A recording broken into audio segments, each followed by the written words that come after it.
ते सम्यक् सम्बुद्धाय अर्हते सम्यक् सम्बुद्धाय प्रमादमप्रमादेन प्रमादमप्रमादेन यः प्रणुद्यात् स पण्डितः यः प्रणुद्यात् स पण्डितः प्रज्ञाप्रासादमारुह्य प्रज्ञाप्रासादमारुह्य अशोकशोकवतो जनान् अशोकशोकवतो जनान् पर्वतस्थो यथा भूस्थान् पर्वतस्थो यथा भूस्थान् धीरो बालानवेक्षते धीरो बालानवेक्षते. సంస్కృత సాహిత్యం వేదాంత సాహిత్యంలో ఈ శ్లోకాన్ని ఒక పెర్స్పెక్టివ్లో మనం చూడాల్సి ఉంటుంది. అశోక అనే మారుహ్య అశోక. ఓకే, అక్కడ అవగ్రహం ఉండకూడదు, వాడు పెట్టాడు రాంగ్గా, అక్కర్లేదు. ఈ శ్లోకంలో మొదటి లైన్ ఉంది చూసారా, అది సామవేదంలో ఒక మంత్రం ఉన్నది, దానిని పోలి ఉన్నది. ఆ మంత్రం ఏంటంటే దుస్తరాంస్తర. సామవేదీయులు వాళ్ళు బాగా దాన్ని గానం చేస్తారు. దు స్తరాంస్తర అని అలా బ్రేక్ చేస్తారు. సమగానంలో అదొక పద్ధతి, మనకు తెలియదు. అది దుస్తరాన్ తర అని ఉంటుంది, సంధి చేస్తే దుస్తరాంస్తర అవుతుంది. అంటే తరింప కఠినమైనవి. దుఃఖేన తర్తుం శక్యాన్ని. ఇవి తరింప అసంభవములని కాదు. తరించడం అంటే దాటివేయుట. తరించుట అంటే దాటుట. దాటుట అసంభవం అని అర్థం కాదు, దాటుట కష్టము అని అర్థం. అవి ఉన్నాయి, వాటిని మీరు దాటండి. దుస్తరాంస్తర. ఇలాగా అసత్యం సత్యేన తర. ఏమండి, క్రోధం అక్రోధేన తర. అలా ఉంటుంది. Very similar like this. ఈ ధోరణిలో భాగవతంలో ఏకాదశ స్కంధంలో కూడా కొన్ని శ్లోకాలు ఉన్నాయి. సరిగ్గా ఇదే మోడల్లో ఆ ప్రక్రియ అలా ఉంటుంది. అక్కడ శ్రద్ధయా సంశయం తర అంటూ ఇలాంటివి ఉంటాయి. సో కాబట్టి ఏవో 5-6 చెప్పి ఈ 5-6 దోషములను ఈ 5-6 గుణములతో మీరు అధిగమించుడు అని అర్థం. ఇది ప్రక్రియని మొదలుపెట్టిన వాడు బుద్ధుడు అనిపిస్తుంది. ఎందుకంటే బుద్ధుడు అందరికంటే ముందువాడు కదా ఆయన. సరే, వేదంలో ఎలాగో ఉన్నది. సామవేదం అత్యంత ప్రాచీనమైనదిగా. ఋగ్వేద మంత్రమే. సామవేదం అంటే ఊరికే గానం సామం తప్పిస్తే మంత్రం అయితే ఋగ్వేదమే. కాబట్టి ఋగ్వేదంలో ఉంది, బుద్ధుడు చెప్పాడు. తర్వాత భాగవతం ఇత్యాది గ్రంథాల్లో కూడా ఈ ప్రక్రియను అవలంబించినారు. ఎలాగంటే ప్రమాదమును అప్రమాదముతో తరించుము. ప్రమాదం ఉంటుంది, మనిషికి సహజంగా ఏవో కొన్ని దోషాలు ఉంటాయి. ఆ దోషములను అప్రమాదముతో తరించుము. నేను ఓ మనిషి వచ్చారు నన్ను చూడడానికి, ప్రేమతో చెప్పాను, చూడు you seem to be A pre diabetic. నీ పద్ధతి చూస్తే నీ ఆహారం ఏమిటో చెప్పు, నాకు నువ్వేం ఆహారం తింటున్నావో చెప్పు అని చెప్పాను. అయితే ఆ మనిషికి తనకి తెలియదు, ఇతరులు చెప్తే తెలుసుకోలేదు. ఇంకా మీరేం చేస్తారు? ఇప్పుడు తెలియని వాడికి తెలియజెప్పవచ్చు, వాడికి తెలియదు, ఇతరులు చెప్పినా తెలుసుకోలేడు. ఇంకేం చేస్తారు మీరు? అంటే స్టీప్డ్ ఇన్ ఇగ్నరెన్స్. అంత మూర్ఖుడైన జనుణ్ణి రంజింపజేయడం ఎవళ్ళ వల్ల కాదు. అక్కడ మొండి పట్టుదల గల అనే అర్థంలో మూర్ఖ శబ్దాన్ని ప్రయోగించారు. ఇక్కడ మొండి పట్టుదల కూడా కాదు, అబ్సల్యూట్ ఇగ్నరెన్స్. ఎందుకంటే ఒక వుడెన్ పోస్ట్కి మీరు పాఠం చెప్పచ్చు. అలాంటి మూర్ఖ జనం ఉంటారు. నేను చూశాను, చెప్పాను, you are fast moving towards diabetes. వాళ్ళ పేరెంట్స్కి డయాబెటీస్ లేదు, అమ్మగారికి డయాబెటీస్ లేదు, వాళ్ళ నాన్నగారికి డయాబెటీస్ లేదు, నీకు కూడా ఇంతవరకు లేదు. But you are moving towards diabetes. I can see that. నువ్వు ఏం ఆహారం తింటావు? Rice and rice and rice and rice. వీళ్ళు ఏమనుకుంటారంటే ఆహారము అంటే రైస్ వండేసుకుని దాంట్లో పప్పు పులుసు మాగాయ ఆవకాయ వేసుకు తినేయడం అని అనుకుంటారు. కడుపు నిండా తిన్నామంటే బాగా రైస్ దట్టించడం అని అనుకుంటారు. వాళ్ళకున్న న్యూట్రిషన్ పరిజ్ఞానం అలా ఉంది. మూర్ఖులు. పోనీ మనం చెప్తే తెలుసుకుంటారా? అది కూడా లేదు. అయిపోయింది. మొన్న ఫోన్ వచ్చింది నాకు, డయాబెటీస్ ఎలా ఉందని అడిగాను, డయాబెటీస్ పొజిషన్ ఏమిటని అడిగాను. అబ్బాయి కంట్రోల్లో ఉందని చెప్పాను. నేను what do mean by that అంటే పిల్లు వేసుకుంటున్నారా బా అని అడిగారు. Yes. Then why do you say it is in control? It is not in control. కంట్రోల్లో ఉంటే పిల్లు ఎందుకు వేసుకుంటారండి? ఇప్పుడు 100 లోపు ఉందనుకోండి, విల్ యూ టేక్ పిల్లు? 110 ఉందనుకోండి, విల్ యూ టేక్ పిల్? 150 ఉంటేనే పిల్లు వేసుకుంటారు. కంట్రోల్లో లేనప్పుడే పిల్లు వేసుకుంటారు. It is a wrong path. ఆ పాత్లో ఆ మనిషి పయనిస్తోంది. అది the path is it has a prognosis to it. ఆ ప్రోగ్నాసిస్ ఏమిటంటే ఈ పిల్లుకి టాలరెన్స్ వస్తుంది క్రమంగా. అప్పుడు ఇంకో పిల్లు, బెటర్ పిల్లు వాడాల్సి ఉంటుంది. Series of family higher power వాడాలి, higher dose, and then higher better quality of pill. And a stage will come when pill will not work anymore. Then insulin injection ఇవ్వాల్సి ఉంటుంది.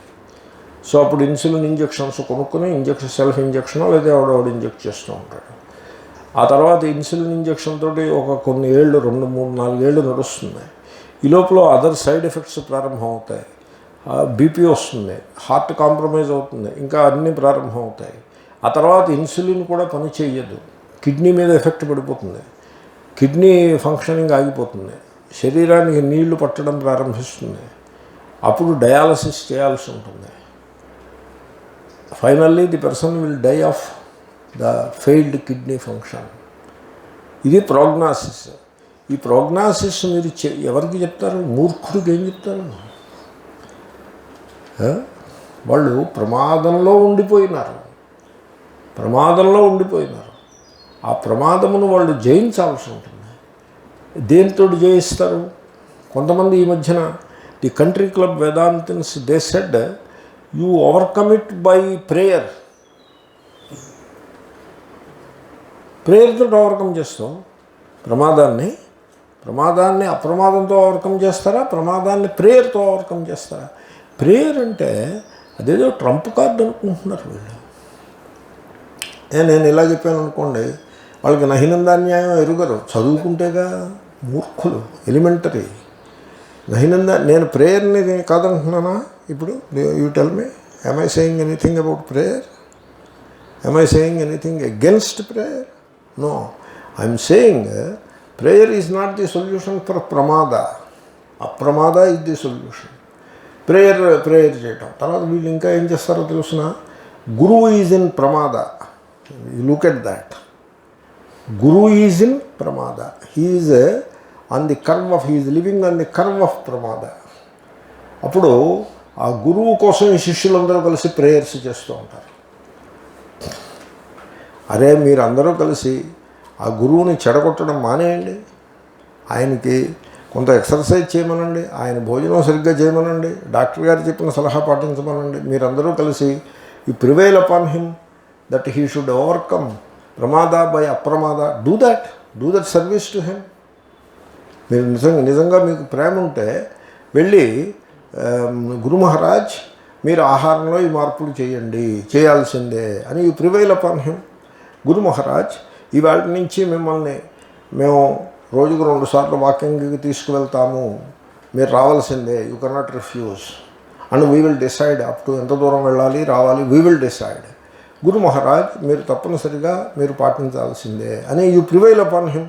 అది మానేసి ప్రేయర్స్ చేస్తానంటారు. What prayer? You know, some silly set of verses written by some novice some 100 years back. Some original mischief maker రాసినటువంటి ఏదో సంకటహరణ గణపతి స్తోత్రం అంటాడు. 7 శ్లోకాలు. 7 శ్లోకాల్లో 4 శ్లోకాలు గణపతి పేర్లు ఉంటాయి. గణేశ, గణనాయక, విఘ్న వినాశక, హేరంబ, ఇలాంటివి 4 శ్లోకాలు, 4 అనుష్టుపులు. మిగతా 3 అనుష్టుపులు ఫలశ్రుతే. ఓర్ని తస్సది. 7 శ్లోకాల్లో 3 శ్లోకాలు ఫలశ్రుతి. ఆ ఫలశ్రుతిలో ఏమని ఉంటుంది? సకల రోగములు పోతాయని ఉంటుంది. పైన ఏమున్నాయి? 4 శ్లోకాల్లో పేర్లు ఉన్నాయి. పేర్లు. ఇది చదివేస్తే మనకి ఈ ప్రేయర్ వల్ల రోగం పోతుంది. ఇంతకంటే ప్రమాదం వేరే ఏమైనా ఉంటుందా? This is the height of inadvertence. Height of ignorance. Should not be like that. ఆ ప్రమాదం అనే కర్వ మీద మీరు ఉండరాదు. సో దేర్ ఫార్ ఇప్పుడు T1 డయాబెటిక్స్ ఉంటారు, వాళ్ళకేదో ఆ లోపల ఉండే ఆ సెల్స్లో ఉండే దోషం వల్ల జెనెటిక్ అనండి, లేకపోతే organ it self is defective, అందువల్ల వాళ్ళకి డయాబెటీస్లో పడిపోతారు. వాళ్ళు ఇన్సులిన్ తోటి తప్ప వాళ్ళకి బతికే లేదు. We can understand that. వీళ్ళకేమైంది? ఒళ్ళు ఉంచి పనిచేయరా అంటే మానేసి డయాబెటీస్ తెచ్చి ఏరి కోరి తెచ్చుకున్న డయాబెటీస్ వాడిని ప్రమాదం అనాలా అక్కర్లేదా? అనాలి. తర్వాత నేను హెల్త్ ఎగ్జాంపుల్స్ చెప్తున్నా. ప్రమాదం డాక్టర్ చెప్తారు ఉప్పు వాడడం మానేయి అని చెప్తారు డాక్టర్లు. అంటే వీళ్ళు ఏమంటారో తెలిసిన, ఉప్పు లేకపోతే తిండే ఉందండి అంటారు. చూడండి, లుక్ ఎట్ దట్ స్టేట్మెంట్. నేను ఇలాంటి స్టేట్మెంట్ ఒకసారి చేశాను. ఆ డాక్టర్ అన్నాడు, డెంటిస్ట్, కాఫీ టీ తాగేప్పుడు షుగర్ వేసుకోకుండా తాగు అన్నాడు. అని ఆయన రీజన్ కూడా చెప్పాడు. You are bathing the teeth in sugar solution. Sweet తినని చెప్పాడు. నీకు స్వీట్ తినాలంటే స్వీట్ ముక్క తీసుకుని నాలుగు మీద పెట్టుకుని మెత్తటి స్వీట్ తినేసే, కంఠం నుంచి లోపలికి పంపించి ఆ ఏడుపేదో నువ్వు వేడు. డోంట్ బేద్. ఓ అమ్మా నువ్వు మోసుకొచ్చావా, అయ్యో పాపం, అక్కడ పెట్టే. నేను వచ్చేవాడిని.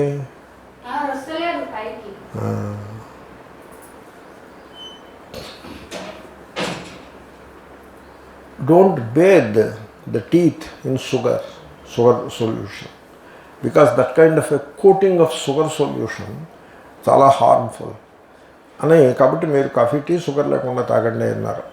నాకు తెలియకుండానే అసంకల్పిత ప్రతీకార చర్యలాగా how can I drink tea without sugar అని అడిగాను నేను. అడిగితే ఆయన నాకేసి శివుడు మూడో కన్ను తెరిచినట్టుగా చూశాడు. ఆయన ఈజ్ ఎ ఫారినర్. ఆయన పేరు కూడా నాకు గుర్తే, చాలా మంచి డాక్టర్, అయాన్ కార్లిస్ అని. కళ్ళు ఇలా పెట్టి చూశాడు. What are you talking? I already understood my mistake. I said I'm sorry. Okay, you say sorry, I appreciate it. ఒకప్పుడు నేను అలాగే అనుకున్నాను, ఇప్పుడు నేను షుగర్ లేకుండానే తాగుతున్నాను. ట్రై అని చెప్పారు. Yes I will do it. అవేళ నుంచే ట్రై చేశాను. It took me 2 days to feel that somehow tea is not as comfortable. చేదుగా ఉంది అనే ఫీలింగ్ 2 days ఉంది. ఇప్పుడు నాకు మీరు షుగర్ వేసి టీ ఇవ్వండి, నేను ముట్టుకుందాన్ని. ప్రమాదమును అప్రమాదంతో జయించాలి. You have to accept your defect, receive the advice and వీళ్ళు ఈ మధ్యన ఒకటి మొదలుపెట్టారు, ఒక ట్రంప్ కార్డు ఒకటి మొదలుపెట్టారు. This is how the religious leaders mislead people. ఆ ట్రంప్ కార్డు ఏమిటంటే prayer and ritual. Prayer and ritual are the trump cards. ఆ ట్రంప్ కార్డు అంటే తెలుసు కదా మీకు, ఏ కార్డు పొజిషన్లోనైనా దాన్ని పెట్టుకోవచ్చు. It can serve any position. Prayer and ritual are the trump cards. మీరు వ్యాపారంలో తెలివి తక్కువగా పెట్టుబడులు పెట్టి ఆ వ్యాపారం డౌన్ అయిందంటే ఈ prayer and ritual will help you. మీరు అనారోగ్యం కోరి అనారోగ్యం ప్రిన్సిపల్స్ ఫాలో అయ్యి అనారోగ్యం వైపు పోతుంటే prayer and ritual will help you. ఇంట్లో వాళ్ళతోటి కజ్జాలు పెట్టుకుని కోర్టులకు వెళ్ళి ఆ లాయర్స్ చుట్టూ తిరుగుతూ ఆస్తిపాస్తులను తగలబెట్టుకుంటూ ఉంటే దాని నుంచి బయటపడడానికి prayer and ritual will help you. ఏమండి ఇది? ఈ మాట ఇది బాగులేదని ఎవడైనా అంటే ప్రచారం పెట్టడం, ఏమని ఆ స్వామికి ప్రేయర్స్ అన్నా రిచువల్స్ అన్నా ఇష్టం కాదు అని ప్రచారం పెట్టడం. అజ్ఞానానికి అవధి ఉండాలి. నేను I'm saying anything about prayer and ritual, against prayer and ritual. Prayer and ritual is not a Trump card. Religion అని ఆ విధంగా, దీన్ని ప్యాండరింగ్ అనో ఏదో అంటారు, ఆ విధంగా రిలిజియన్ని జనులకు పరిచయం చేయటము చాలా పొరపాటు. జనులు కూడా రిలిజియన్ని ఆ విధంగా వాడుకోకూడదు. నేను ఏదో ఒక ధోరణిలో చెప్పుకొస్తున్నాను మీకు. నేను ఒకటి మనవి చేస్తాను. The day to day reality is there. ఈ డే టు డే రియాలిటీలో మనకి సుఖాలు దుఃఖాలు లాభాలు నష్టాలు ఈ ద్వంద్వములన్నీ అనుభవానికి వస్తూ ఉంటాయి. ఓ బాడీ ఉంటుంది, ఓ మైండ్ ఉంటుంది, ఇంద్రియాలు ఉంటాయి. We live with them in identification with them. దీన్ని డే టు డే రియాలిటీ అంటారు. Then there is a thing called religion, true religion. True religion ఏమిటో తెలుసునండి, లేకపోతే మీరు వేదాంత అనదలుచుకుంటే అనొచ్చు. ట్రూ రిలిజియన్ అన్నా వేదాంత అన్నా ఒక్కటే. You know what it is? It is transcendental in nature. దాని స్వభావములు స్వరూపము చేతనే దట్ ఈస్ ట్రాన్సెండెంటల్. అంటే it doesn't fit in to the day to day reality. You cannot take it down in to the day, make it part of the day to day reality. You have to drop the day-to-day reality behind and go there. That is called transcendental. ఇప్పుడు గాయత్రి మంత్రం ఉందనుకోండి, గాయత్రి మంత్ర is teaching you something. It is drawing your attention to a truth. ఒక సత్యం వైపు మీ మనస్సున్నది ఉన్ముఖం చేస్తోంది. ఎటువంటి సత్యము? ఏ సత్యమైతే ఈ day to day reality సుఖ దుఃఖాలు రాగద్వేషాలు మొదలైన ద్వంద్వములకు అతీతమైనదో ట్రాన్సెండెంటల్ రియాలిటీ ఒకటి గలదు, ద వన్నెస్. దానివైపు ఈ మంత్రము మీ దృష్టిని ప్రసరింపజేస్తోంది. It is not trying to do anything with your day to day reality. అయితే వీళ్ళు ఎలా పెట్టారో చెప్పమంటారా?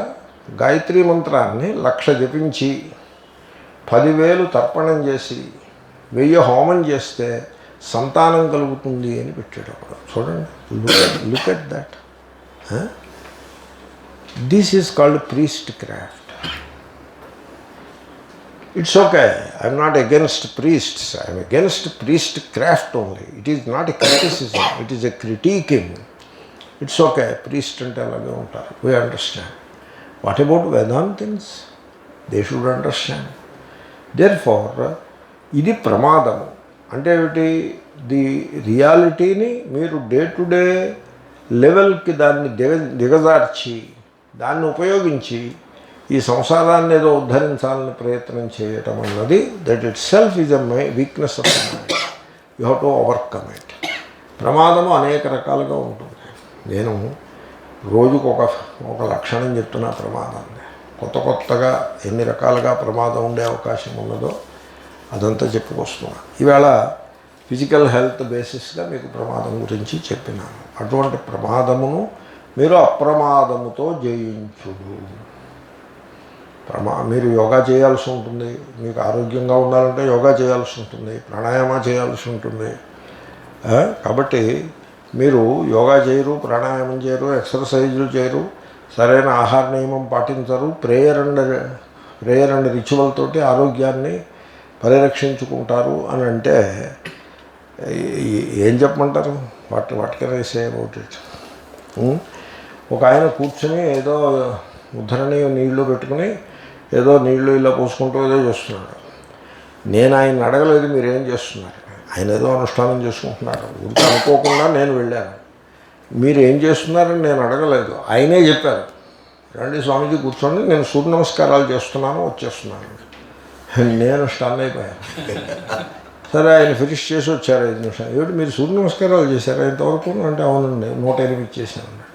ఇది అక్కడ ఇలా కూర్చుని 108 సూర్య నమస్కారాలు చేశారా? ఇలా అలా చేస్తారా సూర్య నమస్కారాలు? ఏమయ్యా, మెదడు తలలో ఉందా మోకాల్లో ఉందా నీకు? సూర్య నమస్కారాలు ఇలా కూర్చొని నడుము వంచి కూర్చొని ఇలా బద్దలాగా చేస్తారా? నీకు సూర్య నమస్కారాలు అలా చేస్తానో చూపిస్తాను రా వీధిలోకి రా, చేస్తావా? సూర్య నమస్కారం చేపిస్తాను. This is how people are. ఆయన ఏం చేస్తాడు? ఏదో అనువాకం తీసుకుంటాడు, అదో ఓసారి ఆ సత్యనారాయణ సార్ వర్తిస్తాడు.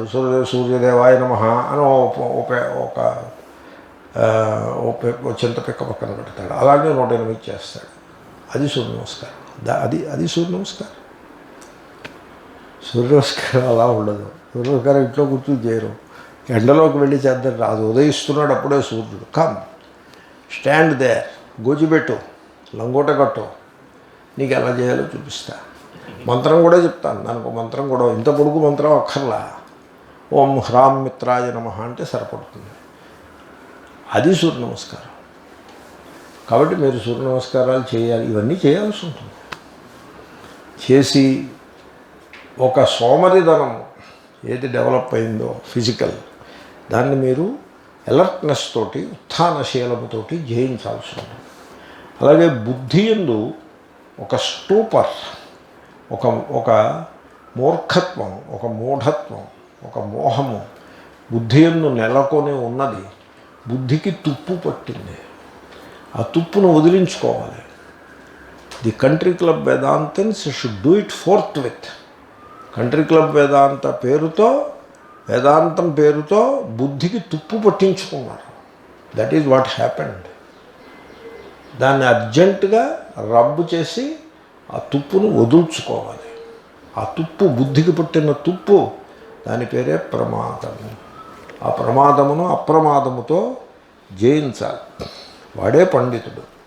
పండిత శబ్దం గీతాభాష్యంలో సపండిత గతాసు నగతాసంశ్చ నానుశోచంతి పండిత. అక్కడ శంకర్లు పండా అస్య సంజాత ఇది పండిత. ఆ ఇత అనే ప్రత్యయము అది తద్ధిత ప్రత్యయం. పుష్పిత, పుష్పిత, పుష్పితా లత, ఫలితో వృక్ష. అలా ఇత ఇత ఇతచ్, ఇతచ్చో ఏదో ప్రత్యయం, తద్ధిత ప్రత్యయం. అలాగే పండా అక్కడ తదస్య సంజాత అని సూత్రం, పాణిని గారి సూత్రం. తత్ అస్య సంజాత, అది దీనికి పుట్టినది, కలిగినది అనే అర్థంలో ఇత్ అనే ప్రత్యయం వచ్చి, ఇత అనే ప్రత్యయం వచ్చి పుష్పిత, ఫలిత అనే రూపాలు వస్తాయి. అది ఆయన పట్టుకొచ్చారు శంకర భగవత్పాదులు. సో పండా అస్య సంజా సూత్రం, ఎగ్జాక్ట్గా సూత్రానికి హింట్ అది. అస్య తత్ బదులు పండా వచ్చింది. పండా అస్య సంజాత. ఆ పండాకి ఆత్మానాత్మ వివేక జ్ఞానము అని ఏదో అర్థం రాశారు. పండా అంటే జ్ఞానము. ఆత్మానాత్మ వివేక జ్ఞానము గలవాడుని పండితుడని రాశారు. అక్కడ భగవద్గీత మొదటి శ్లోకం అంటే 2:11 మొదటి శ్లోకం కింద పరిగణన. భాష్యం అక్కడి నుంచే ప్రారంభమవుతుంది. అక్కడ రాశారు. చాలా ఇన్స్పైరింగ్గా రాశారు ఆ పండిత శబ్దానికి అర్థం. తర్వాత 13వ అధ్యాయంలో ఒక పూర్వపక్షం, క్షేత్రజ్ఞ భాష్యంలో ఒక పూర్వపక్షం చేశారు. ఆ పూర్వపక్షం ఏమిటంటే, ఏమిటి నువ్వు ఇలా మాట్లాడుతావు, తత్వమసి క్షేత్రజ్ఞంచాపి మాం విద్ధి అంటే తత్వమసియే, ఆ బ్రహ్మయే జీవుడు అంటున్నావే. బ్రహ్మయే జీవుడైతే ఆ బ్రహ్మకి సంసారం వచ్చిపోతుంది, ప్రసక్తమవుతుంది. అది అంగీకారం కాదు. సంసారమును వదుల్చుకోవాల్సిన జీవుడు అనేవాడు లేకుండా పోతాడు. అప్పుడు శాస్త్రానర్థక్యము వస్తుంది అని ఇలాగేదో చర్చ, పెద్ద చర్చ. ఆ చర్చ అంతా అయిన తర్వాత దానికి అన్నిటికీ సమాధానాలు చెప్పాక అప్పుడు ఒక పూర్వపక్షం, నువ్వేమో దేహము ఆత్మ కాదంటావు, జీవుడు బ్రహ్మే అంటావు. బ్రహ్మ దేహంలో ప్రకటమైనది, అంత మాత్రం చేత దేహానికి ఉండేటువంటి హద్దులు ఆ బ్రహ్మకి ఉండవు. బ్రహ్మ ఆత్మయే బ్రహ్మ నువ్వు అంటావు. కానీ మేము చూసాం చాలామంది మహావిద్వాంసులు, పండితులు కూడా దేహాభిమానం కలిగి ఉన్నట్లుగా మాకు అనుభవంలో కనపడుతోంది.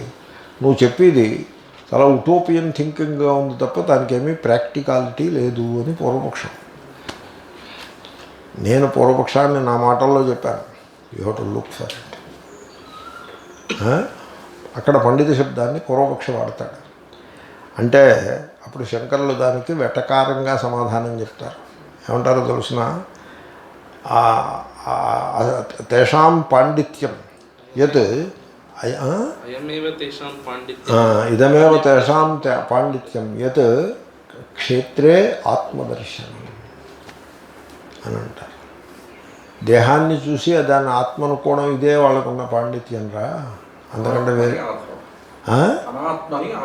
దేహము అనాత్మ, క్షేత్రము అది అనాత్మ, దాన్ని ఆత్మగా భావించటం అది వాళ్ళ పాండిత్యం.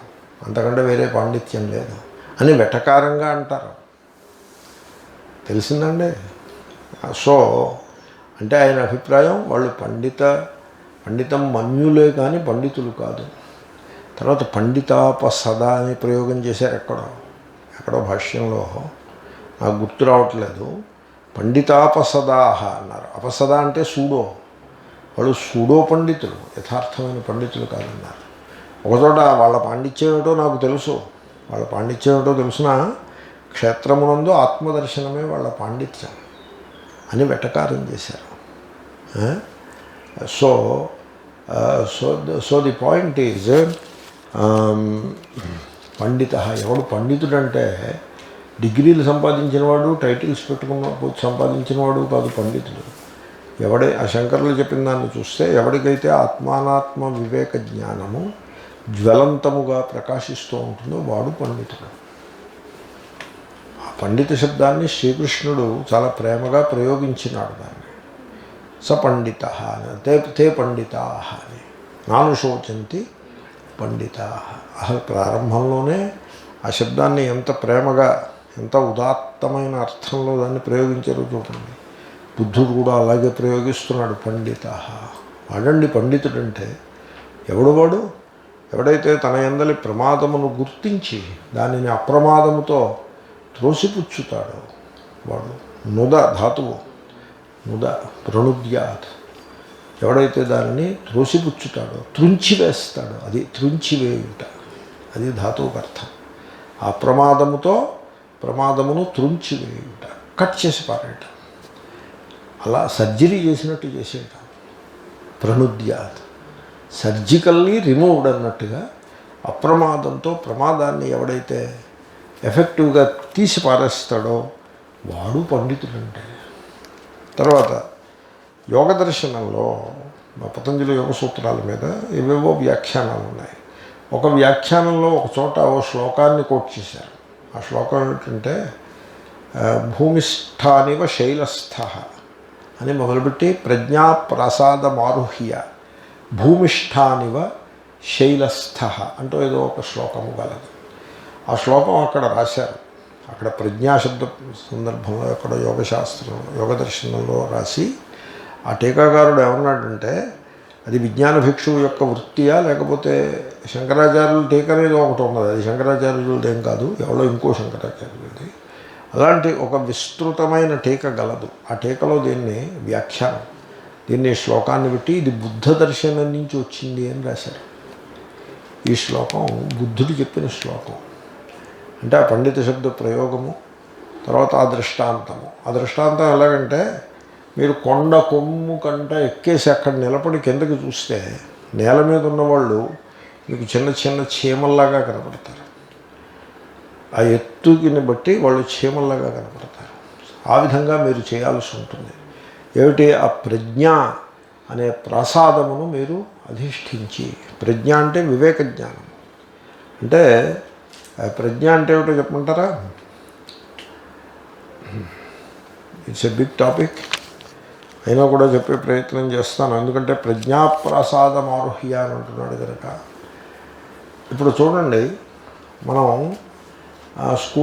స్కూల్లో జాయిన్ అవుతాం, కాలేజీలో జాయిన్ అవుతాం, అక్కడ నాలెడ్జ్ని సంపాదిస్తాం. ఏమండి? సో అండ్ మన మస్తిష్కమునంతను కూడా ఆ జ్ఞానంతో నింపుతాం.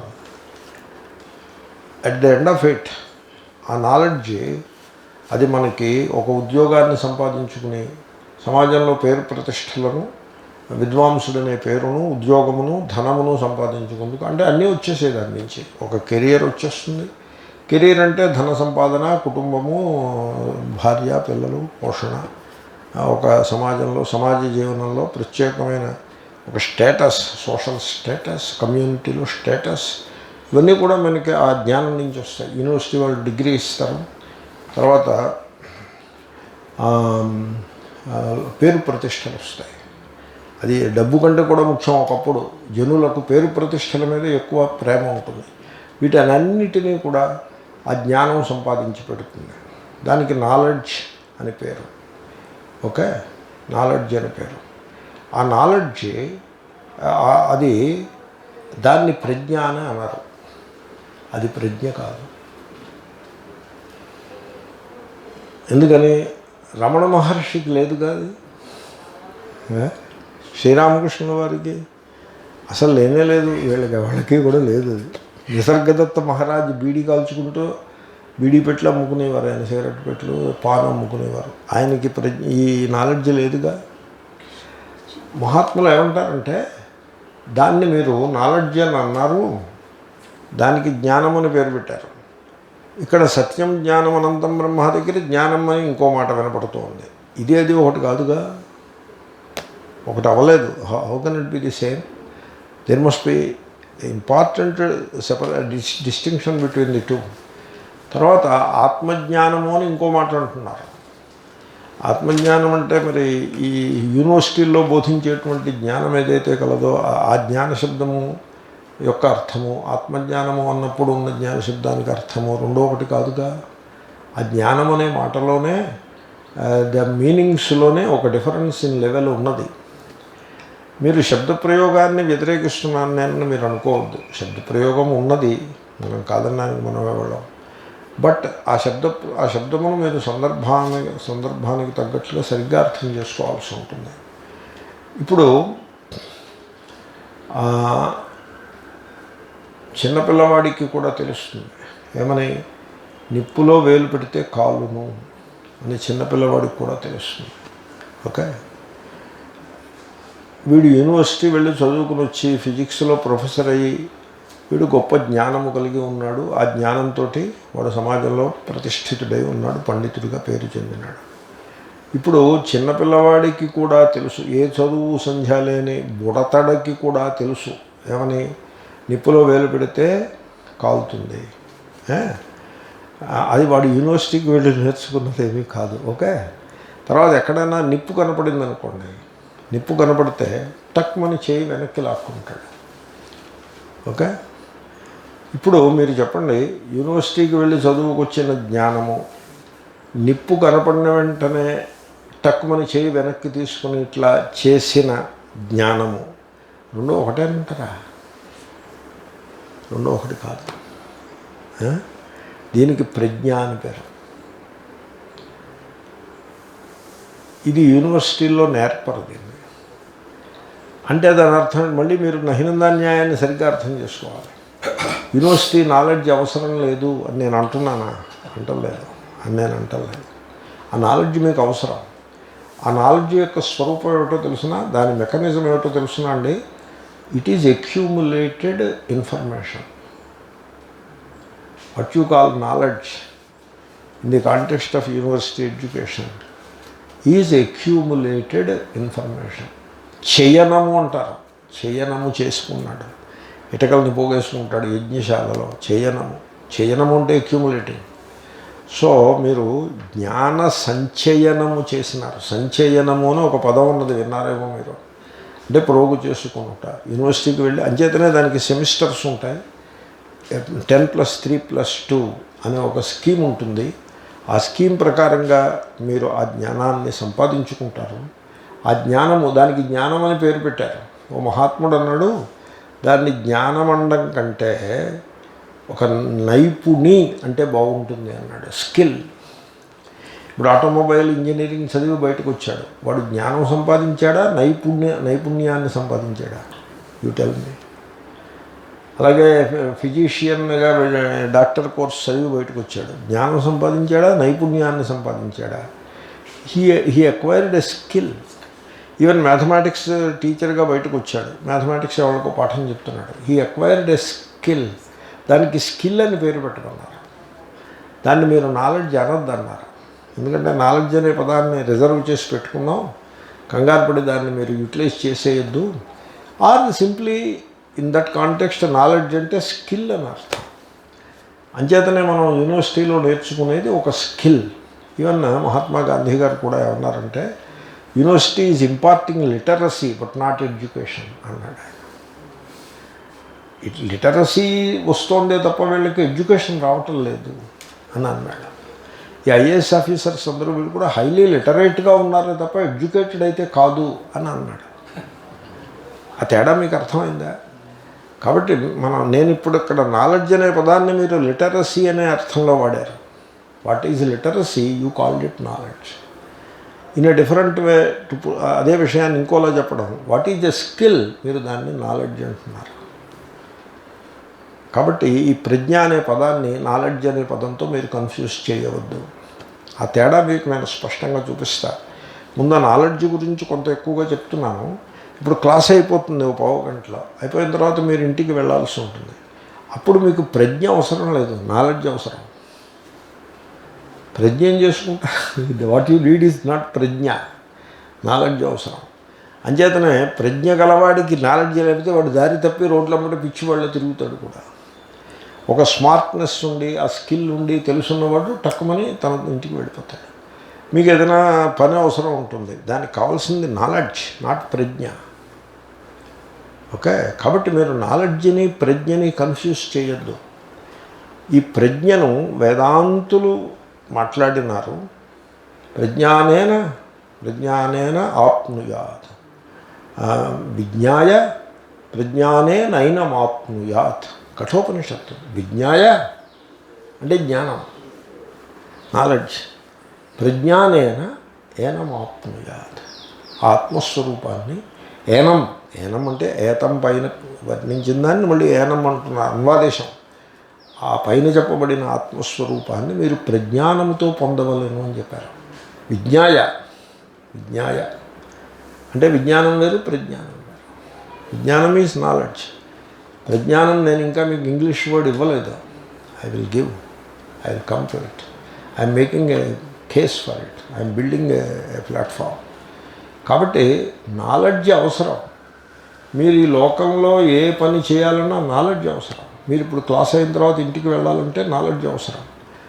మార్కెట్కి వెళ్ళి సామాన్లు తెచ్చుకోవాలంటే నాలెడ్జ్ అవసరం. మీ ప్రాక్టీస్, మీరు ఏదో ప్రొఫెషన్లో ఉంటారు, ఆ ప్రొఫెషన్ లేకపోతే ఇల్లు లేదు, వాకిలు లేదు, భార్య పిల్లలు ఇవేమీ లేకుండా అయిపోతుంది. ఆ profession gives us a status in the society, economic independence, ఇవన్నీ వస్తాయి ఆ ప్రొఫెషన్ వల్ల. ఆ ప్రొఫెషన్కి అవసరమైనటువంటిది నాలెడ్జ్ అవసరం. Without knowledge what profession can be there. కాబట్టి knowledge has its place. But ఎవళ్ళైతే ఆ నాలెడ్జ్ లౌకిక జీవనానికి ఆవశ్యకమైన day to day reality, rituals అన్నీ కూడా దాని కేటగిరీలోకే వస్తాయి. అదంతా అక్యూములేషన్. ప్రీస్ట్కి he accumulates the knowledge of rituals. దాన్ని అవిద్య అని పేరు పెట్టింది ఉపనిషత్తు. ఈ నాలెడ్జ్కి ఉపనిషత్తు పెట్టిన పేరు అవిద్య. అవిద్య మీకు నచ్చకపోతే అపర విద్యని పెట్టుకోండి మీరు. ఓకే, ఒక ఉపనిషత్తు అవిద్య ఉంది అఠ, ఇంకో ఉపనిషత్తు అపర, సెకండరీ. దేర్ ఫార్ ఆ knowledge it has its place. రిచువల్స్లో కావాల్సింది ఆ నాలెడ్జే. ఆ సూత్రములు ఉంటాయి, ఆపస్తంభ సూత్రములు కంఠస్థం చేసి పెట్టుకుంటే ఆ యజ్ఞశాలలో వాడు హోమాలు అన్నీ ఒక క్రమంలో చక్కగా చేసుకుంటూ పోతాడు. ఇది చేయి, దాని తర్వాత ఇది చేయి, అదంతా రాసి ఉంటుంది. అన్నీ త్వాలును లిప్పులు ఉంటాయి ఆ సూత్రాల నిండా. అంతా ఇట్ ఈస్ ఎ ప్రొసీజర్. దీనికి మీకు మెడిసిన్లో హాస్పిటల్స్లో ప్రోటోకాల్ అంటారు. ప్రోటోకాల్ ఉంటుంది. ఎవడైనా కోవిడ్ లక్షణాలతో వచ్చాడనుకోండి, ఏం చేయాలి? ప్రోటోకాల్ ఉంటుంది, అక్కడ రాసి ఉంటుంది. 7 or 8 స్టెప్స్ ఉంటాయి. ఆ protocol, that is the Apastamba Sutra, that is the protocol. They call it knowledge. We don't agree with that. అది స్కిల్, అది దట్ ఈజ్ నాట్ నాలెడ్జ్, అది స్కిల్. అలాగే ఉపాసకులు ఉంటారు. మేము నవార్ణ ఉపాసన చేసాము, లేకపోతే ఈ తంత్రం చేసాము, ఆ తంత్రము చేసాము, అదంతా skill. That is not knowledge, that is not ప్రజ్ఞ. కాబట్టి అదంతా అవసరమే. అక్కడితో సరి అన్నవాడు లౌకికుడు, ఇంకా అంతకంటే మరి ఏమీ లేదు అన్నవాడు లౌకికుడు. వైదికులలో కూడా కర్మి, ఉపాసకుడు, వీళ్ళు ముగ్గురు. వీళ్ళందరూ ఏమంటారంటే అక్కడతో సరి అని అంటారు. ఇంకా అంతకంటే వేరే ఏమి ఉండదు. తర్వాత నేను తరచుగా Khan market and country club అని అంటున్నా కదా, ఈ కంట్రీ క్లబ్ వేదాంతిని ఎవరైతే ఉన్నారో వాళ్ళు కూడా వాళ్ళు చెప్పేటువంటి నాలెడ్జ్ ఆ స్కిల్ కేటగిరీలోనే ఉంటుంది. అది వాళ్ళు 3 ఏళ్ళో 4 ఏళ్ళో 5 ఏళ్ళో కష్టపడి ఓ గురువు గారిని పట్టుకుని, వాళ్ళనో నలుగురినో గురువుల్ని పట్టుకుని ఓపెసరంత సంస్కృతం, వాళ్ళ సంస్కృతం నన్ను ఇంప్రెస్ చేయలేదు. మరి నాది నా ప్రారంభం, అది నేను ఇంప్రెస్ అవ్వలేదు. మరి నేను ఇంప్రెస్ అవ్వాలంటే వాడికి ఇంకొంచెం ఎక్కువ సంస్కృతం వచ్చి ఉండాలన్నమాట. లేకపోతే మరి నేను ఎందుకంటే సుబ్రహ్మణ్య గారి దగ్గర వాళ్ళ దగ్గర నేను కొంత శుశ్రూష చేశాను. వాడి సంస్కృతం బాగా ఎలివేట్ అయితే కానీ నేను అబ్బో వాడికి సంస్కృతం వచ్చినుండో అని నేను అంటూ ఉంటా, చాలా ప్రేమగా అంటా కూడా. మరి అది అనాలంటే కొంచెం టైం పడుతుంది. వీళ్ళ సంస్కృతం సరిపడదు. ఈ country club వేదాంతన్స్ Sanskrit is very inferior. వాళ్ళు గురువు గారిని ఎవరినో ఇద్దరినో ముగ్గురినో నలుగురినో పట్టుకుని తత్వబోధ ఇత్యాది 4-5 టెక్స్టులు, తర్వాత దానికి కిరీటం పెట్టాలి కదా. ఇప్పుడు తత్వబోధ చదివి మేము వచ్చామంటే ఎవరైనా నవ్విపోతారు. ఆ తత్వబోధకి ఒక కిరీటం ఒకటి పెట్టాలి. వెంకటేశ్వర స్వామికి కిరీటం పెట్టినట్టుగా ఆ కిరీటం పేరు బ్రహ్మసూత్ర. వాళ్ళని బ్రహ్మసూత్రాలు ఎన్ని ఉన్నాయని మీరు ఎప్పుడైనా అడిగారు అనుకోండి, 4 ఉన్నాయని చెప్తారు వాళ్ళు.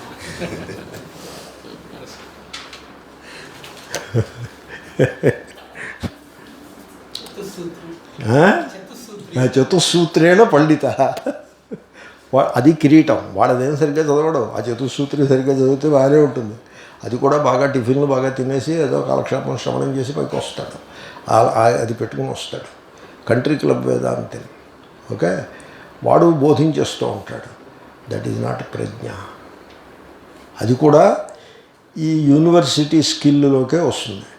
ఎలా అయితే ఎంఏ మ్యాథమెటిక్స్ చదివిన వాడు బయటకు వచ్చి ఎంసెట్ వాళ్ళకి మ్యాథమెటిక్స్ పాఠాలు చెప్పి బాగా ధనం చేసి మేడ కట్టగలుగుతాడో, చిక్కడపల్లిలో మేడ కట్టేయచ్చు ఎంసెట్ వాళ్ళకి మ్యాథమెటిక్స్ పాఠం చెప్పి. అలాగే ఈ కంట్రీ క్లబ్ వేదాంతిన్స్ కూడా కంట్రీ క్లబ్లో మెంబర్లను చేర్చుకుని బాగా డబ్బున్న వాళ్ళని వాళ్ళకు కొద్దిగా ఈ వేదాంతం బోధించి, ఇక్కడ అక్కడ ఒక ఐఏఎస్ ఆఫీసర్కి కూడా ఆఫీసర్ అంత వేదాంతాన్ని బోధించి వాళ్ళ అఫీషియల్ పవర్ని సొంత కార్యాలకి వాడుకుంటూ అలా కాలక్షేపం చేస్తూ ఉంటారు. ఆ వేదాంతం, that Vedanta, even that doesn't come under the category of ప్రజ్ఞ. ఎందుకని? Why? Because that is accumulated knowledge. Knowledge సంచయనము చేసిన నాలెడ్జ్, అక్యూములేటెడ్ నాలెడ్జ్.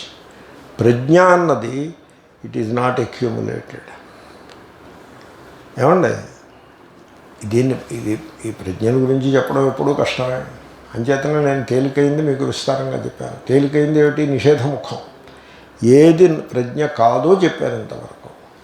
ఏది ప్రజ్ఞ కాదో చెప్తూ లౌకిక విద్యలు ప్రజ్ఞలోకి రావని చెప్పాను. వైదిక విద్యలు కర్మ ఉపాసనలు కూడా ప్రజ్ఞలోకి రావు అని చెప్పాను. కంట్రీ క్లబ్ వేదాంత అధ్యయనం కూడా ప్రజ్ఞలోకి రాదు. ఈ కంట్రీ క్లబ్ వేదాంతిన్స్ వాళ్ళు ఆ చిలక పలుకుల వలె ఆత్మ బ్రహ్మ అంటూ వాళ్ళు 3 ఏళ్ళు 4 ఏళ్ళు 5 ఏళ్ళు ఒక స్కీము 10+2+3 స్కీము లాంటి స్కీమును పోలిన ఒక స్కీమును పట్టుకుని ఆ చిలక పలుకులను సంపాదించి, ఆ పలుకులు, ఆ టెర్మినాలజీని పట్టుకుని, ఆ టెర్మినాలజీ కరస్పాండింగ్ ఐడియాస్ ఏవో ఇక్కడ పెట్టుకుని సంచయనం చేసి వీటినే మళ్ళీ పంచిపెడుతూ వాళ్ళు లోకంలో ఒక ప్రొఫెషనల్గా వేదాంతిక్ ప్రొఫెషనల్స్గా ముందుకి దూసుకుపోతూ ఉంటారు. They can do that very effectively. అంతవరకే. ఆత్మజ్ఞానానికి దానికి సంబంధమేమీ లేదు. మరి ఇంక ఈ ఆత్మజ్ఞానం ఏమిటి? What is this? నువ్వు మొత్తం అంతా డిస్మిస్ చేసి పారేస్తే ఇంకేం మిగలలేదు కదా. అంచేతనే నేను దృష్టాంతం చెప్తున్నా. దృష్టాంతం ఏంటంటే, పిల్లవాడికి నిప్పు కనపడిన వెంటనే చేయి వెనక్కి తీసుకుంటాడు. అది ప్రజ్ఞ. అది దాన్ని ఇంటలెక్ట్ కాదు, అది it is intelligence. It is not the ego's intellect. ఇప్పటివరకు నేను చెప్పిన నాలెడ్జ్ చేశారా, including the Vedanta, country club వేదాంతతో సహా ఇప్పటివరకు నేను చెప్పిన knowledge, whose knowledge it is this ego's knowledge. For what purpose? For the egoic fulfilment or egoic aggrandizement. Ego బదులు సెల్ఫ్ అని కూడా అనొచ్చు, స్మాల్ సెల్ఫ్. అది ఆ నాలెడ్జ్. ఏమండి, ఈ పిల్లవాడికి కూడా తెలుసు నిప్పు దగ్గర వేలు పెడితే కాలుతుందని వెనక్కి తీసుకుంటాడు. అది it is not accumulated knowledge. మీకు అర్థమైపోతుందిగా. It is not accumulated knowledge. It is not a professional knowledge. ఆ నాలెడ్జ్ మీకు ఈ ప్రొఫెషనల్ కింద ఉపయోగించదు. It is not a skill. ఇప్పుడు నిప్పు కనబడితే చేయి వెనక్కి తీసుకోవడం, it's not a skill. Okay, it is an intelligence. Whose intelligence? It is the life's intelligence. ఇక్కడ ఉండే ఏ లైఫ్ కలదో దాని ఇంటెలిజెన్స్ అది. It is almost like cosmic ఇంటెలిజెన్స్లో భాగం అది, దట్ ఇంటెలిజెన్స్. చిన్న దృష్టాంతం చెప్పాను, ఇంకో దృష్టాంతం చెప్తా. మా చిన్నప్పుడు సోషల్ స్టడీస్ అని ఒక సబ్జెక్ట్ ఉండేది. దాంట్లో మార్కులు రావడం చాలా కష్టం. 70 మార్కులు వస్తే వాడు మహావిద్వాంసుడి కింద లెక్క. ఎందుకంటే ఎస్ఏలో అవి ఉంటాయి, మ్యాథమెటిక్స్లో వచ్చినట్టు రావు. చాలా పెద్ద సోషల్ స్టడీస్ పుస్తకం చాలా లావుగా కూడా ఉండేది. అదంతా చదువుతూ ఉండేవాళ్ళం ఏమండి. సో దాంట్లో జాగ్రఫీ అని ఒక సెక్షన్ ఉంటుంది, జియోగ్రఫీ. మేము జాగ్రఫీ అనేవాళ్ళం, ఏదో పల్లెటూరు ప్రొనౌన్సియేషన్. ఆ జియోగ్రఫీలో జలపాతములలో నయాగరా జలపాతము ప్రపంచంలో కల్లా గొప్పది అనేదో ఉంది. There are many other things, జలపాతములు ఇంకా ఉన్నాయి, బట్ ఎందుకునో నయాగరా అని ఒక పేరు ఉన్నది. అది బిట్ మార్క్ కింద వస్తుంది. నేను ఈ దృష్టాంతం ఈ మధ్యనే చెప్తున్నా, బిట్ క్వశ్చన్ కింద వస్తుంది. గొప్ప జలపాతం ఏది? నయాగరా అని రాయాలి. ఈ నయాగరా తెలుగు పదము కాదు, ఓపెసరంత ఇంగ్లీష్ మనకు వచ్చు, అది కాదు, సంస్కృతం కాదు, ఏదో పిచ్చి పదం అంతేతో. అది గుర్తుపెట్టుకోవాలి, నయాగరా. అదే సోషల్ స్టడీస్లో బిట్ పేపర్ ఉంటుంది, 25 మార్కులు బిట్ పేపర్ ఉంటుంది. దాంట్లో కొన్ని మంచి మార్కులు వస్తే పాస్ అవ్వచ్చు ఈజీగా. ఆ 25 మార్కులు బిట్ పేపర్లో వాడి ఇది ఫేవరెట్ క్వశ్చను, అది అడిగాడు వాడు. జలపాతములలో గొప్పది ఏది? నేను నయాగరా అని రాసి తెలుగులో రాయొచ్చు, నయాగరా. నా పక్కన కూర్చున్నవాడికి అది వాడికి తెలియదు. అది వాడు నన్ను అడిగాడు ఏమిటిరా అని, గుసగుసలాడాడు. నేను వాడికి చెప్పాను నయాగరా. వాడి అది కూడా వాడికి సరిగ్గా అర్థం కాదు. అప్పుడు ఇలా తొంగి చూసి నా యా గా రా అని ఆ పదాల వరస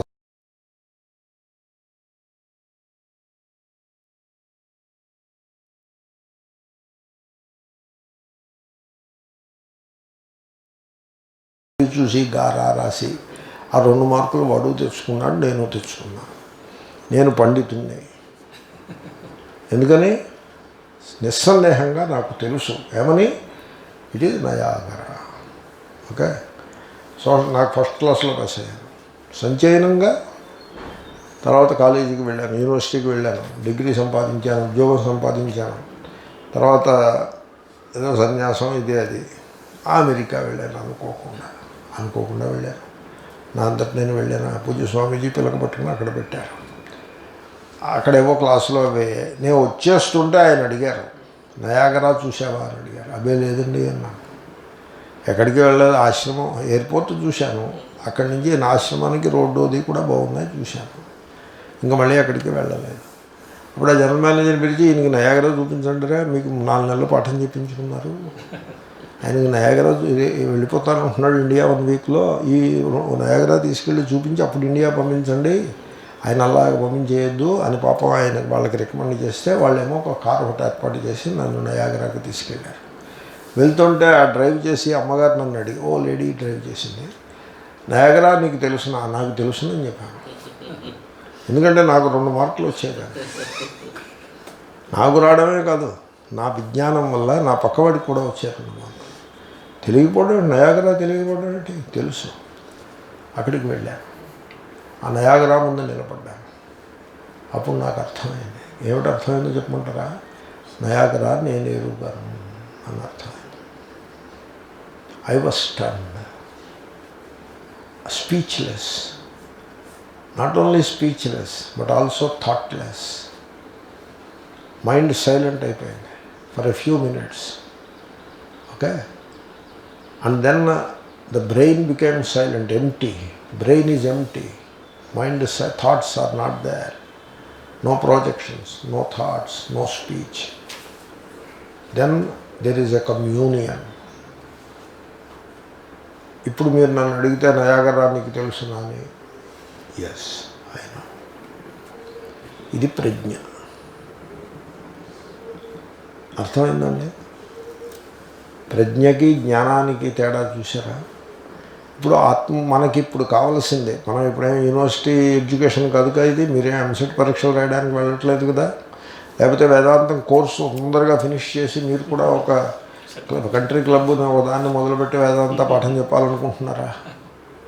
అలాంటిది ఏమీ లేదుగా. మీరు ఇప్పుడు ఆచార్యులు అయిపోవాలని అనుకుంటున్నారా? ప్రొఫెషన్ ఏం కాదుగా. కాబట్టి knowledge, you are not struggling for knowledge, you are striving to gain that ప్రజ్ఞ. ప్రజ్ఞ ఈజ్ నాట్ నాలెడ్జ్. నాలెడ్జ్ అంటే ఏమిటో చెప్పే కదా. ప్రజ్ఞ ఈజ్ నాట్ నాలెడ్జ్. ప్రజ్ఞ is intelligence. Knowledge is intellect. నాలెడ్జ్ని ఉపయోగించి ప్రొఫెషనల్గా ముందుకు వెళ్ళే వాళ్ళకి బుద్ధిజీవులు అని పేరు. అలాగా ఆ పదం వచ్చింది, బుద్ధిజీవ, హిందీ నుంచి వచ్చింది. బుద్ధిజీవులు, ఇంటలెక్చువల్స్, బుద్ధిజీవులు. బుద్ధితో జీవిస్తున్నారు, ఏదో ఎందుకు పెట్టారో అలా పెట్టారు వాళ్ళు. ఇది బుద్ధిజీవులకు సంబంధించిన జ్ఞానం కాదు. ఇది ఆత్మసాక్షాత్కారం కలవారికి మాత్రమే అనుభవానికి వచ్చే ఒక క్రియేటివ్ ఇంటెలిజెన్స్. మీరు ఆత్మస్వరూపాన్ని తెలుసుకున్నట్టుకు ఉపకరించేది ఆ క్రియేటివ్ ఇంటెలిజెన్స్. దాన్నే పతంజలి మహర్షి ఋతంభర తత్ర ప్రజ్ఞ అనే సూత్రంలో పెట్టాడు. సో తత్ర అంటే సమాధవు, ఋతంభర, ఋతం సత్యం బిభర్తి ఇది ఋతంభర. సత్యమును పెంచి పోషించేటువంటి లేదా సత్య సాక్షాత్కారము కలిగించేటువంటి ఒకానొక బుద్ధి కంటే అతీతమైన ఒకానొక ఎరుక. జ్ఞాన విజ్ఞాన యోగంలో దానికి విజ్ఞానం అని పేరు పెట్టారు. జ్ఞానము నాలెడ్జి, విజ్ఞానము ప్రజ్ఞ అనే సెన్స్లో వాడారు. అది అనుభవ రూపమైనది, ప్రమాణజన్యమైనది కాదు. ప్రమాణజన్యము అంటే ఈ నాలెడ్జ్. అంటే ప్రమాణజన్యం అంటే ఎలా ఉంటుంది? ప్రత్యక్ష ప్రమాణాన్ని ఆపరేట్ చేసి కొంత తెలుసుకుంటారు, అనుమాన ప్రమాణంతో చాలా ఎక్కువ తెలుసుకుంటారు. ఇప్పుడు ఉదాహరణకి మీరు కారు నడుపుతున్నారనుకోండి, ప్రత్యక్షం యొక్క పాత్ర 1% ఉంటుంది, అనుమానమే మిగతా 99% అనుమానమే. ఇప్పుడు ఫ్యూయల్ మీటర్ చూస్తారు, అక్కడ మీకు 2 మీద కనపడుతుంది, అది ప్రత్యక్షం. 2 మీద ఉంది కాబట్టి 70% ఫ్యూయల్ ట్యాంక్ ఉంది, ఓన్లీ 30% ఎంటీ, 70% ఫుల్గా ఉంది, అది ఇన్ఫరెన్స్ మీద ఉంటుంది. కాబట్టి మీరు ప్రత్యక్షము అనుమానము ఆధారంగా, అంటే ప్రమాణములు అంటారు వీటిని. లేకపోతే మాన్యువల్ ఒకటి ఉంటుంది, ఆ పక్కన ఉంటుంది. విమానం నడిపేప్పుడు పక్కన మాన్యువల్ కూడా ఉంటుంది. డాక్టర్లకి ప్రోటోకాల్ ఉంటుంది ప్రత్యక్ష అనుమానములకు తోడుగా. ఇది ప్రత్యక్ష అనుమాన శబ్ద, ఈ 3 ప్రమాణముల చేత మీరు పొందగలిగేది కాదు ఆత్మజ్ఞానం. అంచేతనే దీన్ని అప్రమేయము అన్నారు. అంటే ఈ 3 కూడా ఇంటలెక్ట్ యొక్క ఎంబలిష్మెంట్స్ అవి, ఇంటలెక్ట్ యొక్క అలంకారములు, ఇంటలెక్ట్ యొక్క మహిమలవి, ఇంటలెక్ట్ యొక్క విభూతులు. ఇంద్రియములు, ప్రత్యక్ష, అనుమాన అంటే శబ్ద. ఆ శబ్దం కూడా మీరు ఇంటలెక్ట్ తోటి ఇంటర్ప్రిట్ చేసి తెలుసుకోవాలిగా. అదంతా కూడా ఇంటలెక్ట్ యొక్క శోభ. దాంతో మీరు జీవితంలో చాలా విషయాలను మీరు తెలుసుకోగలుగుతారు, సంపాదించగలుగుతారు కూడా. కానీ ఆ ప్రజ్ఞను మాత్రము మీరు ఇంటలెక్ట్లో భాగంగా చేయవద్దు. It is not accumulated knowledge. అంచేతనే ఎప్పుడైతే మీకు ప్రజ్ఞ ద్వారా ఏది తెలుస్తుందో అది అక్యూములేట్ అవ్వదు. మీరు ఆలోచించండి, నిప్పులో వేలు పెడితే వేలు కాలుతుంది అనే జ్ఞానము, అది మీ అక్యూములేటెడ్ నాలెడ్జ్లో భాగం అది కాదు. అది అక్యూములేషన్లో ఉండదు. అది మెమొరీ నుంచి వస్తుందా? అది నిప్పులో వేలు పెడితే కాలుతుంది అన్నది మెమొరీ నుంచి వచ్చిందా? మెమొరీ నుంచి రాలేదు. అది మెమొరీ కంటే కూడా లోతైన ఒక ఇంటెలిజెన్స్ నుంచి వచ్చింది. నేను నయాగరా చూడకముందు, జలపాతములలో గొప్పది నయాగరా, ఆ జ్ఞానం ఎక్కడి నుంచి వచ్చింది? మెమొరీ నుంచి వచ్చింది. చూడకముందు, చూసిన తర్వాత మెమొరీ నుంచి రావట్లేదు. ఇప్పుడు అది మెమొరీ ఎంటీగా ఉంది. Memory was purged. అనుభవం నుంచి వచ్చింది, ప్రజ్ఞ నుంచి వచ్చింది. కాబట్టి ఆ ప్రజ్ఞ అనే ప్రాసాదమును మీరు అధిరోహించవలేను. అయితే ఫైనల్గా ఈ నాలెడ్జ్ ఏది కలదో, అంటే బుక్ నాలెడ్జ్ అనొచ్చు మీరు, లేకపోతే శాస్త్రజ్ఞానము ఇత్యాది, ఈ శబ్దజ్ఞానము, శబ్దజాలం మహారణ్యం అన్నారు శంకరులు. ఈ నాలెడ్జ్ ఏదైతే గలదో ఇది ఆ ప్రజ్ఞకు ఇది సోపానమా ఆటంకమా? Look at that. ఈ నాలెడ్జ్ అవసరమనే చెప్పాను కదా నేను. ఈజ్ ఇట్ ఫుడ్ స్టెప్, ఒక సోపానమా, ఆ ప్రజ్ఞకు తీసుకెళ్ళే సోపానమా, లేక ఆ ప్రజ్ఞకు అడ్డుగోడయా? It depends upon you. More often than not ఈ నాలెడ్జ్ ప్రజ్ఞకు ఆటంకమవుతుంది.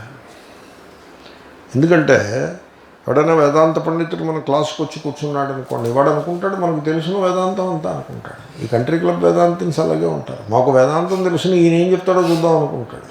అంటే ఇప్పుడు ఆయనకి తెలుసు కదా, నాలెడ్జ్ సంచయనం చేసి పెట్టాడు కదా. ఆ సంచయనము ఒక అడ్డుగోడలా నిలబడుతుంది. ఒక ఆయన అన్నారు, ఎవరో అన్నారు ఒక ఆయనతో, ఈయన వేదాంతం పాఠం చెప్తారన్న నన్ను చూపించి అన్నారు. నేను అనలేదు, నేను ఎప్పుడూ అన్నాను. అంటే ఆయన అంటాడు, ఆయన వేదాంత పాఠం మాకు తెలుసునండి, మేము ఎరుగుతాం కదా ఆయన ఎంత చదువుకున్నారనో, ఆయన కంటే ఎక్కువ చదివాం మేము గురువుల దగ్గర అంటే ఏదో అన్నాడు. నేను విమూరుకున్నా. I did not interrupt. So ఆయన అభిప్రాయం ఏమిటంటే, ఆయన వాద గ్రంథాలు చిత్సుఖి, ఖండ ఖాద్యం ఇత్యాదులన్నీ ఆయన చదివేశాడు. ఈయన చదివాడో లేదో, ఈయన వేదాంతం ఎంతటిది. ఆయన మన క్లాస్కి వచ్చి కూర్చున్నాడు అనుకోండి, మొహమాటానికి లేకపోతే సభామర్యాద కోసం మన క్లాసులో ఆయన కూర్చున్నాడు అనుకోండి, ఆయన మనకేసి ఎలా చూస్తాడు?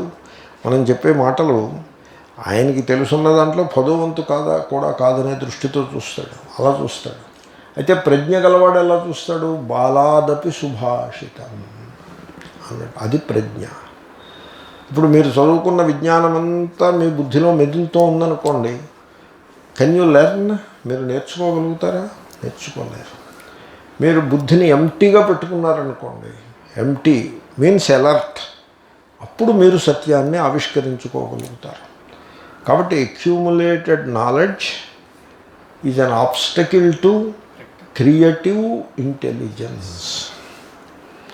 ఆ సత్య సాక్షాత్కారము అది క్రియేటివ్, సృజనాత్మకమైన ఎరుక ఏది గలదో దానికి ఈ సంచయనం చేసినటువంటి జ్ఞానము ఆటంకమవుతుంది. కాబట్టి జీవితం వేరు, పుస్తకాలు వేరు. పుస్తకాలు జీవితంలో ఒక చిన్న భాగము మాత్రమే. పుస్తకాలు జీవితం అనే పుస్తకాన్ని చదవటానికి జాగ్రత్తగా వినియోగించుకుంటే ఉపయోగపడతాయి. కానీ ఒక స్టేజ్ దాటిన తర్వాత పుస్తకాలను పక్కన పెట్టి జీవితపు పుటలను చదవటం నేర్చుకున్నవాడు మాత్రమే ఆ ప్రజ్ఞాప్రాసాదమును అధిరోహించి ఆత్మస్వరూపాన్ని తెలియగలుగుతాడు. కాబట్టి ఆ ప్రజ్ఞ అనే పదాన్ని ఇదమిత్తంగా చెప్పడం అదేమీ కాదు. ఏది ప్రజ్ఞ కాదో మాత్రమే చెప్పగలుగుతామే కానీ ఏది ప్రజ్ఞయో అది మీ ప్రజ్ఞతోటి మీరు తెలుసుకోవాల్సి ఉంటుంది. ఓకే, కనుక అటువంటి ప్రజ్ఞాప్రాసాదం అనే చెప్పారు తప్ప మహాత్ములు శాస్త్ర పాండిత్య ప్రాసాదమును అధిరోహించి అని ఎక్కడ చెప్పలేదు. ఆ తేడాని మనం తెలుసుకోవాల్సి ఉంటుంది. కంటిన్యూ చేద్దాం. ఓం పూర్ణమదః పూర్ణమిదం పూర్ణమాదాయ పూర్ణమేవావశిష్యతే. ఓం శాంతి శాంతి శాంతి.